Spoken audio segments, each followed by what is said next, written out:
నమస్తే, నేను మీ Gopi. Welcome back to our channel. ఈరోజు మనతో వచ్చరికి సీనియర్ జర్నలిస్ట్ ఇమ్మంది రామారావు గారు ఉన్నారు. సార్ నమస్తే. సార్ నమస్తే. సార్, ఆంధ్రప్రదేశ్లో ప్రస్తుతానికి అయితే ఎలక్షన్స్ అన్ని ముగిశాయి. సో అన్ని రాజకీయ పార్టీలు ఒక ఎత్తు అయితే, ముఖ్యంగా జనసేన పార్టీ ఎవరైతే నాయకులు ఉన్నారో పవన్ కళ్యాణ్ గారు, ఆయన ఒక ఎత్తు. లాస్ట్ టైం కూడా ఇతని మీద బాగా బెట్టింగ్లు ఎక్కువ జరిగాయి. సో ఈసారి కూడా బెట్టింగ్లు హోరాహోరీగా నడుస్తున్నాయంట. సుమారు 500 కోట్ల మేర బెట్టింగ్లు నడుస్తున్నాయంట. సో ఇది ఎంత మేరకు వాస్తవం అంటారు? అంటే మనం మనం ముందు పవన్ కళ్యాణ్ అప్పటికి ఇప్పటికి మధ్య ఎంత ఎదిగాడో ఆలోచించుకోవాలి. అప్పుడు పవన్ కళ్యాణ్ ఒక్కడే. ఈరోజు భారతదేశంలో పవన్ కళ్యాణ్ అంటే ఏంటి, ప్రధానమంత్రి లాంటి వాడు వచ్చేసి ఆప్కా పైనే పవన్ సాబ్ ఖాయ్ అని చెప్పేసి చెప్పుకునేటువంటి టైం మాట ఇక్కడ. పవన్ కళ్యాణ్ వెళ్ళినప్పుడు లాస్ట్ టైం కూడా మోడీ గారు 2014లో కూడా పవన్ కూడా నా పక్కనే ఉన్నారని చెప్పారు. అప్పుడు చెప్పడం కూడా అప్పటికి ఇప్పటికి చాలా తేడా ఉందండి. ఇప్పుడు పవన్ కళ్యాణ్ మోదీకి అత్యంత ప్రీతిపాత్రుడు. అలాగే భారతదేశంలో నిస్వార్థంగా సేవ చేస్తున్న నాయకుల్లో ఒక నలుగురిని ఎంపిక చేస్తే అందులో పవన్ కళ్యాణ్ ఒకడు. రేపు న్యూయార్క్ వెళ్ళబోతున్నాడు ఐక్యరాజ్య సమితి కోసం. అప్పటికి ఇప్పటికి చాలా తేడా ఉంది. జనసేన చాలా అసలు యాక్చువల్గా జనసేనకు 40 సీట్లు ఇచ్చినా ఇప్పుడు అనుకుంటున్నాం 40 సీట్లలో 30 సీట్లు గెలిచేస్తారన్నమాట. అంత ఫాలోయింగ్ ఏర్పడింది. జనం ఈ మధ్య అప్పుడు పవన్ కళ్యాణ్ దాతృత్వాన్ని ఎవరికి తెలియదు, కానీ ఇప్పుడు పవన్ కళ్యాణ్ ఇప్పటంలో ఒక స్థలం ఇచ్చిన పుణ్యానికి వాళ్ళకి 50 లక్షలు ఇవ్వడం, పంచాయతీకి 50 లక్షలు ఇచ్చాడు. అదే ఇప్పటంలో ఆ పంచాయతీకి అంటే వాళ్ళ ఉపయోగం కోసమే కదా ఇచ్చాడు. తర్వాత ఏంటంటే అక్కడ ఆ ఇల్లు అయ్యి రోడ్డు వైడింగ్ పేరుతో కొట్టేస్తుంటే వాళ్ళందరికీ బాగు చేయడం, కౌలు రైతులు చచ్చిపోయినట్టయితే వాళ్ళందరికీ 130 మందికి అంటే మనిషికి వాళ్ళ ఇంటికి వెళ్ళి 1,00,000 రూపాయలు ఇవ్వడం. ఇలాగా ఇక్కడ జనవాణి కార్యక్రమం జరుగుతుండగా విశాఖపట్నంలో చాలా దాన్ని ఏమంటారంటే కుళ్ళు కుట్రలతో కరెంట్ అంతా ఆపేస్తే పవన్ కళ్యాణ్ తాలూకు అభిమానులందరూ కూడా టార్చి వెలిగించి అది ఆ ఫాలోయింగ్ చాలా గొప్పగా అంటే ప్రపంచాన్ని ఆకర్షించింది మాట. పవన్ కళ్యాణ్ ఒకడు కాదు, పవన్ కళ్యాణ్ ఒక ఉద్యమం, పవన్ కళ్యాణ్ ఒక వ్యవస్థ, పవన్ కళ్యాణ్ ఒక శక్తి అని ఇప్పటికి ఈ తేడాలో ఆయన శాసించుకుంది మాట. అంటే లాస్ట్ టైం ఇది లేదంటారా? ఇంత లేదు కదా. అప్పుడు పవన్ కళ్యాణ్ నిజంగా రాజకీయాలు కూడా అంత అవబోసలు పట్టలేదు. ప్రజారాజ్యంలో ఆయన యువరాజ్యానికి అధ్యక్షుడిగా ఉన్నాడు. అప్పుడు కూడా రాజకీయాన్ని పోలేదు. అంటే ఆవేశం ఎప్పుడు రాజకీయం కాదండి. అలాగైతే మరి చంద్రబాబు నాయుడు ఎప్పుడైనా సరే ఎలా ఊగలేదు కదా. చల్లగా ఉంటూ రాజకీయాల్ని 44 సంవత్సరాల పాటు నడిపించాడు. కానీ అది లేదు. ఆవేశం వేరు, ఆలోచన వేరు. ఒక్కొక్కరిది ఒక్కొక్క యాటిట్యూడ్ ఉంటుంది సార్. కాదు, యాటిట్యూడ్ ఆవేశం ఎప్పుడూ పనిచేయదు. అర్థమైందా? ఆలోచన రాజకీయం అంటేనే ఆలోచన, ఉత్తమోత్తమైన ఆలోచన అంటేనే రాజకీయం అంటారు. అందుకని మన గతంలో ఎవరు కూడా రాజకీయాన్ని చెప్పేవాడు ఇలాగా అంత ఆవేశంతో చెప్పవలసిన అవసరం లేదు. We need actions. మన ప్రజా సంక్షేమం కావాలి, కానీ మిగతాయి మనకెందుకండి? వ్యక్తిగతమైన జీవితాలు మనకెందుకు? మన బిడ్డలకి చదువు వచ్చిందా పర్వాలేదు, మనకి రేషనింగ్ బాగుందా పర్వాలేదు, ఆడబిడ్డలుంటే బయటకు వెళ్తే లా అండ్ ఆర్డర్స్ ఉన్నాయా పర్వాలేదు. అలాగే తర్వాత ఏంటంటే కొన్ని విదేశాలు పంపించే అవకాశం లేకుండా చాలామంది నలిగిపోతుంటారు. అట్లాంటి మెరిట్ స్టూడెంట్స్ని విదేశాలు పంపిస్తున్నారు. ఓకే, ఇలాగుండాలి. కానీ మరి ఎందుకండి మిగతాయి మనకి ఎందుకండి?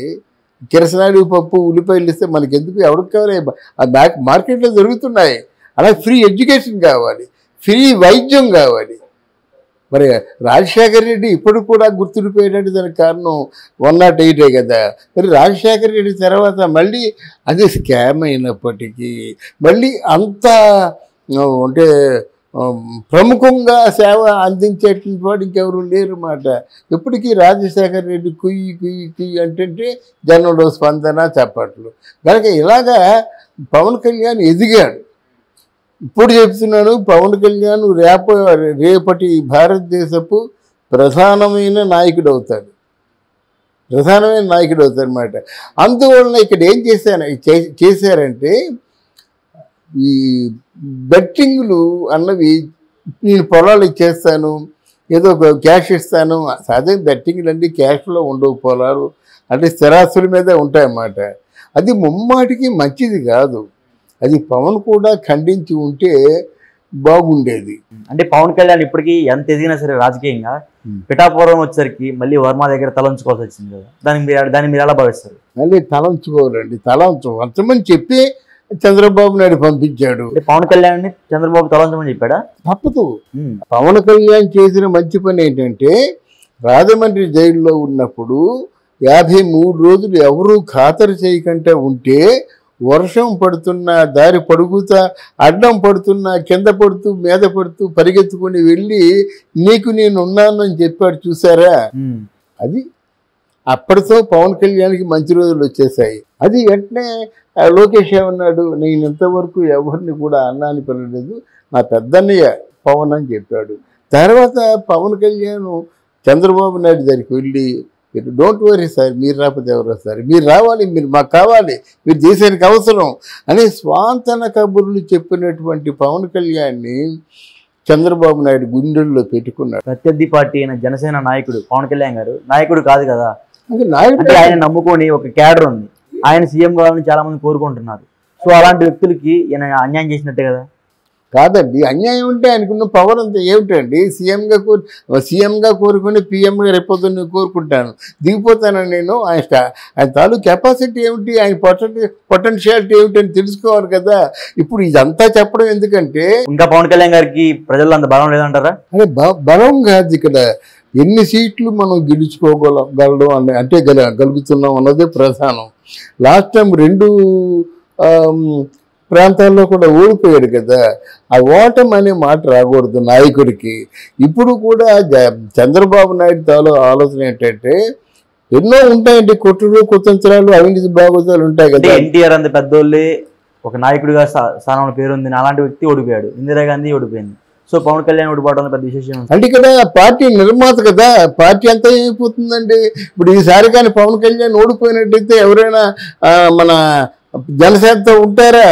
14 సంవత్సరాలు ఉన్నారండి, ఊపి పట్టేరండి. వాళ్ళు చిత్తశుద్ధి ఉంది కాబట్టి ఎంతవరకు ₹1 తీసుకోకుండా వాళ్ళు ఎక్కడికి పిలిస్తే అక్కడికి వచ్చారు. రాత్రి పగలు నిద్రాహారాలు మానేసి ఉన్నారు. అంటే మరలా పవన్ కళ్యాణ్ కూడా పిఠాపురంలో ఖచ్చితంగా ఓడిస్తున్నానని అక్కడ గీత గారు ఒక కూర్చుంది, అక్కడ ఖచ్చితంగా పవన్ కళ్యాణ్ గారిని ఓడిస్తా, అక్కడ ఉన్న ప్రత్యర్థులు ఎవరైతే అందరినీ కలుపుకొని పోయి ఖచ్చితంగా పవన్ కళ్యాణ్ గారిని ఓడించాలి, ఎంత డబ్బుని ఖర్చు పెడతా అని అక్కడ ఒక ఏ వర్గాలు విడదీస్తా ప్రతి ఒక్క వర్గ విభేదాలు తెచ్చింది. అక్కడ ఆవిడ డబ్బు ఖర్చు పెడతానని చెప్పదు కానండి, ఆవిడకి అంటే కొంత దుష్టశక్తులు, మిథున్ రెడ్డి లాంటి వాళ్ళు, ముద్రగడ పద్మనాభం, ద్వారంపూడి చంద్రశేఖర్ రెడ్డి వీళ్ళందరూ ఏంటంటే ఫాల్స్ ప్రామిసులు చేశారు, అవి నెరవేరలేదు.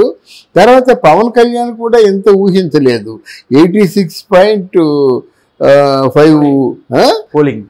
పోలింగ్ ఇంత అవుతుంది. ముఖ్యంగా విదేశాల నుంచి సింగపూర్ కానీ, మన దుబాయ్ కానీ, తర్వాత స్టేట్స్ నుంచి కానీ, సింగపూర్ అంటే వీళ్ళందరూ జర్మనీ నుంచి వచ్చారండి. ఇది ఊహించలేదు. భారతదేశంలో ఎక్కడెక్కడ మన తెలుగు వాళ్ళు ఉన్నారు, వాళ్ళందరూ ఇక్కడ ఓట్లు ఉంటే వాళ్ళు డబ్బులు కట్టుకొని వచ్చి ఇక్కడ ఓట్లు సొంత డబ్బులు వేశారన్నమాట. ఇది పవన్ కళ్యాణ్ కూడా ఊహించలేదు. ఈవెన్ జగన్మోహన్ రెడ్డి కూడా ఊహించి ఎరగడమాట. జగన్మోహన్ రెడ్డి వేసే ప్లాన్స్కి తెగిపోవడమే పేక, అట్లాంటి ప్లాన్స్ వేస్తాడు. కానీ ఇక్కడ ఏమైపోయిందంటే ఇక్కడ ప్లాన్స్ వేసినా లాభం లేదు, కంటైనర్లతో డబ్బు పంపించినా అక్కడ రోడ్డు బయట ఆగిపోతుంది. మందు అయితే ఎవరు తాగారు, బంగారం మరి ఆ పెట్టులో ఎంత అయ్యో తెలియదు కానీ మొత్తానికి ఎవరో ఒకరు దోచుకున్నారు. ఇక్కడ ఊహించిన రెస్పాన్స్ వచ్చింది.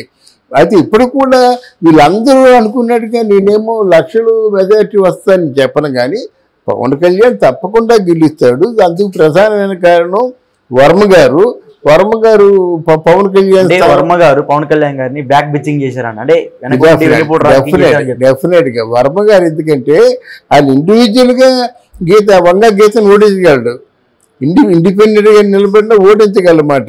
అటువంటి శక్తివంతుడు కాబట్టి చంద్రబాబు నాయుడు ఆయన చేతుల్లో పెట్టాడు. ఆయన చేతుల్లో పెట్టడమే కాకుండా మనం కానీ గెలిచినట్టు నీకు ఆయన డైరెక్ట్గా మినిస్టరే, అది కూడా ప్రధానమైనటువంటి మినిస్టర్గా తీసుకుంటాడు. ఎవరిని? మన వరం గారిని ఓకే, ఎమ్మెల్సీ ఇచ్చి మినిస్టర్ తీసుకుంటారు. అంటే ఏ మినిస్టర్ని కాకుండా ఆయన ఎక్స్పెక్ట్ చేయింది ఏదో ఇస్తాడు. ఇప్పుడుతో వర్మ గారి తాలూకు దశ తిరిగిపోతుంది, no doubt at all. Pawan Kalyan గారు ఓడిపోతే గెలిస్తేనండి పవన్ కళ్యాణ్ ఓడిపోతే దండగా. ఇప్పుడు శ్యామలు కూడా పార్టీ తరఫున ప్రచారం చేసిందండి. ఆ శ్యామల్ని ఎప్పుడు తీసుకుంటారు వైసీపీ వాళ్ళు? అక్కడ వంగా గత గెలిస్తే రా అమ్మ ఇప్పుడు ఏంటి తాలూకు ఆర్థిక పరిస్థితులు ఏమిటి, మంచి ఏమిటి చెడ్డ ఏమిటి అని పిలుస్తారు. ఏమైనా ఆవిడ చెప్పిన మాటలు నమ్మసక్యంగా ఉంటే పంపిస్తారు అంటే అయిపోయింది. దేనికి మ్యాటర్. ఇక్కడ వంగా గత ఓడిపోయినట్టయితే ఏమంటే నేను అక్కడికి వెళ్ళాను, మీ గ్యాప్ ఉందా అని చెప్పినట్టయితే తల్లి తగిలేస్తారన్నమాట. అది రాజకీయాల్లో ఎంతగా దగ్గర తీసుకుంటారో అంత అనకూడదు, కానీ అసలు దయహీనంగా దయ లేకుండా చంపేస్తారండి వాళ్ళు. అయితే ఇక్కడే పవన్ కళ్యాణ్ మీద ఈ ఏంటంటే బెట్టింగ్లు కాసుకోవడం మాత్రం మనం దాన్ని ఎంకరేజ్ చేయకూడదు. ఆస్తులు పోతాయండి. బెట్టింగ్లు ఏంటి? ఎవరు మంచి రాజకీయ నాయకుడు మీరు తప్పకుండా ఓటేశారు, అది చాలు. మరి ఈ మీ బెట్టింగ్ల బలహీనత ఆ నాయకుల మీద రుద్దడం ఎందుకు? మిమ్మల్ని బెట్టింగ్ వేసుకోమని చెప్పలేదు కదా, అలా బెట్టింగ్ బలహీనత మంచిది కాదు. సో ఫైనల్ గా పిఠాపురంలో పవన్ కళ్యాణ్ గారి గెలుపు మీద మీ అభిప్రాయం ఏంటి? తప్పకుండా గెలుస్తారండి పవన్ కళ్యాణ్, తప్పకుండా పిఠాపురంలో గెలుస్తాడు. ఒకవేళ గెలిస్తే ఎంత మెజార్టీ రావచ్చు అనుకుంటున్నారు? మెజార్టీ నేను ఎప్పుడు చెప్తానండి, మెజార్టీ చెప్పి అభాస్పాలు అవడం కరెక్ట్ కాదు. ఎందుకని 1,50,000 మనమే చూడొచ్చామండి. ఎందుకంటే అలాగా చెప్తున్న వాళ్ళు చూస్తే నాకు నవ్వు వస్తుంది. బెట్టింగ్ నడుస్తుంది సార్ ఆంధ్రప్రదేశ్ లో. అదే దానికే బెట్టింగ్ జరుగుతున్నాయండి. ఏమైనా జరగచ్చండి. విశాఖపట్నంలో స్ట్రాంగ్ రూములు ఓపెన్ చేశారు, మీరేమంటారు? ఓపెన్ చేశారా సార్? ఓపెన్ చేశారు కదా, పట్టుకున్నారు కదా. విశాఖపట్నం తాలూకు ఎమ్మెల్యే తాలూకు బాంబర్తో ఓపెన్ చేశాడు, మళ్ళీ వచ్చాడు పోలీసులు వచ్చారు. ఏమిటి ఆ పోలీసులు ఢిల్లీ నుంచి వస్తే మాత్రం ఏమి లాభం? చేయవలసిన పనులు జరుగుతూ ఉన్నాయి. ఆంధ్రదేశం అంతా రక్తపాతం. అక్కడ ఎవరు భూమా అఖిల ప్రియతారు గన్మెన్ ఏమో డాప్ అని కుట్టారు, మామూలు కొట్టడం కాదు, హత్య ప్రయత్నం జరిగింది. ఒకళ్ళేమో చెవు కోస్తారు. ఇలాగా మొత్తం రక్తపాతం దమనకాండ మనకి వినిపిస్తుంది ఆంధ్రదేశం అంతా. బట్ ఈ పరిస్థితుల్లో కూడా కూటమి విజయవంతం అవ్వడం చాలా చెప్పుకోదగ్గ అది మంచి ఛాలెంజ్, మంచి విజయంగా మనం భావించవచ్చు.